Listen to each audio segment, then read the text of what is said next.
What is it like living here in Florida? Today's video is about me providing you with my personal opinion of what life is like here. Now, I've been here for about 11 years. I moved from New York City. My name is Katrin Fitzgerald. I'm a real estate agent here in Sarasota, Florida. And if you're new to my channel, this channel is all about Florida information, insights, and destinations. If you haven't subscribed, subscribe, and let's get right into this video. First of all, life can feel like it's a beach here in Florida, especially when you live coastal on the east or west coast. And that's because typically when you go on vacation, you go to warmer climates. Maybe you vacation here in Florida a lot of times, or perhaps you've gone to other places that are very similar to Florida when it comes to the climate, the palm trees, and then of course the beaches. And then you got the warm winters here. Of course, it depends on where in Florida you live. If you're in St. Augustine, it's going to be colder there in the winter. If you're in a place such as Sarasota, the likelihood of you seeing snow is really small because the average temperature in the winter time is about 65 degrees. When I first moved here, I remember this clearly. My first day to work, I drove to work and I remember passing all these palm trees and different bodies of water. For somebody that comes from a big city especially, it's going to be a huge paradigm shift, but for many of you, it's going to be very welcoming.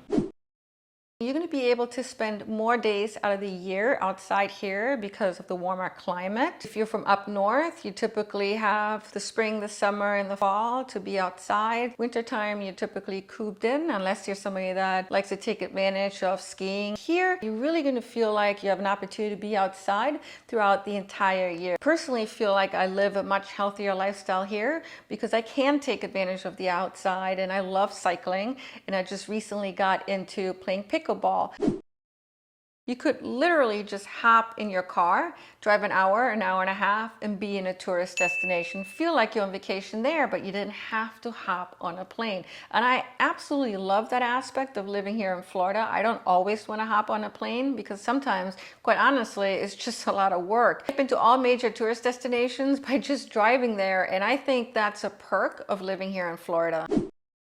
In the summertime, it gets very warm, especially if you live in places such as Miami or Sarasota. Here, you're going to be dealing with about 92 to 95 degree weather, very humid in the summer, and almost daily rain showers, coupled with lightning storms. And then, of course, your occasional hurricanes that will come through. Get ready when you live here in the summertime that the weather is going to be different than what you're going to see here in the winter. Many of you have probably vacationed here in the winter, and you might think this is how Florida is always. No, it changes drastically. Understand what the hurricane safety procedures are.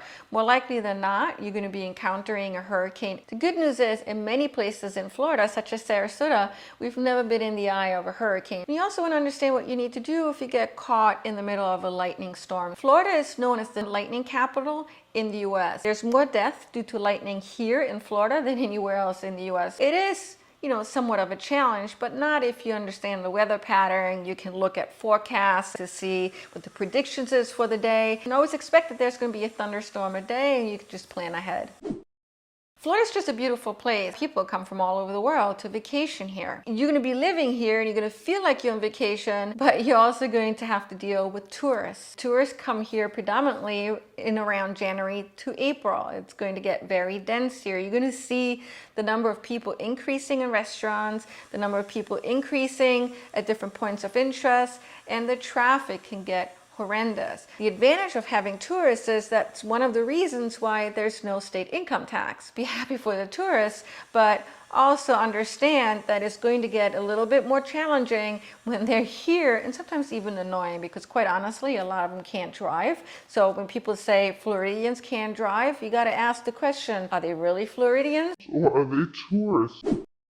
When you move from up north, you're going to be encountering wildlife that you typically don't see up north. The first one that comes to mind for everybody is alligators. Every lake will likely have an alligator, probably more than just one. Do not swim in a lake. Do not let your kids or your small dogs or even large dogs get close to a lake. Usually alligators attack when they're being provoked, but there's been occurrences when there really was no provocation. Just remember the little kid that was taken by an alligator back in Disney. That was horrible. If you live close to a lake, like I do, I'm literally 10 steps away from a lake, I do see them almost on a daily basis. Sometimes they're just lounging on grass, or sometimes I'll see them just drifting in the water. Now, if you're not close to a lake, you're not going to see an alligator. Then we have the infamous palmetto bugs, which are essentially roaches. You'll see them whether they're in the lanai area or if they're making their way into the house. I have an exterminator that comes in every 3 months to treat the home, just to ensure that I don't have roaches breeding inside the house. It really has nothing to do with how tidy you are or how clean your house is. They're outside,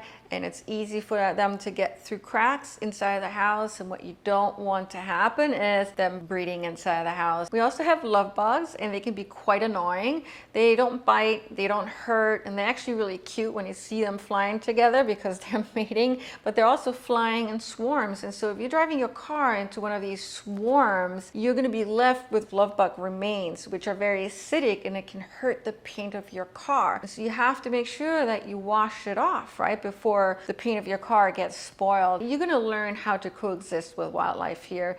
In the beginning, it might be a little shocking to you, but after a while, it's going to become a way of life. And some of the wildlife, take dolphins. When you actually see them in the wild, you're going to be so excited. Even certain bird species, such as pelicans and flamingos, you may have just seen them in the zoo up north, but here you'll be able to see them out in the wild, and it's just such a gratifying, happy experience. In the past, you would be able to buy for very little money almost a mansion. That's not the case anymore. So the average median home price is very much on par with where the US average is. And the prices are just continuing to go up. Some of it is driven by remote workers who are looking to relocate here, millennials who are first-time home buyers. For a lot of you though, Florida is becoming too expensive. Many of you are now priced out of the real estate market. You just can't afford it anymore because prices have come up so much. Year over year, prices have gone up in some places by almost 30%. Now, my worry is Florida's going to become like a California. People want to live here for a lot of the positives that we've already discussed in this video. It's becoming a destination place, not just to vacation, but to live. And that is going to keep the prices of real estate pretty elevated. Now, will it fluctuate over time? Of course. Everything fluctuates, from the stock market to real estate prices. But will it ever go down to where it was 5 or 6 years ago? My fear is that's not going to be the case anytime soon. Demand and supply is not balanced. It's completely off balance right now, and it's going to take years to kind of rectify that situation. Not only are real estate prices becoming unaffordable for some of you, but also the rental market is so tough right now for many of you. It's become really hard to make ends meet. Unless the job market improves when it comes to the wages and how much people are getting paid, it's going to be really hard to have a good standard of living for some of you. But here's the good news. So the unemployment rate is about 3.5%. The minimum wage is $10. It's going to be increased to $11 in September of this year. But because so many people have quit their jobs to get another job that pays more, essential workers in the hospitality industry, in construction, in leisure, for example, are really needed. There's just not enough labor to fulfill the job opportunities. And so if you're an essential worker in those industries, you actually have negotiation power right now, because there's a huge scramble to filling these job opportunities, and there's just not enough applications that are coming in. It is in Florida's best interest to also increase these wages to keep essential workers, because if we don't have workers getting the job done, Florida's economy is going to go down the drain. And so I do believe that the government is pushed to figuring this out to stabilize the economy so that it's set up for growth in the future. Now, if you enjoyed this video, please like this video. I'd really appreciate it. Think about subscribing to this channel for Florida related information, destinations, and real estate. If you need a realtor in Sarasota, Florida, I would love to team up with you, help you. You can call me, email me anytime. And thank you so much for tuning in today, watching till the very end. I always appreciate it when you do.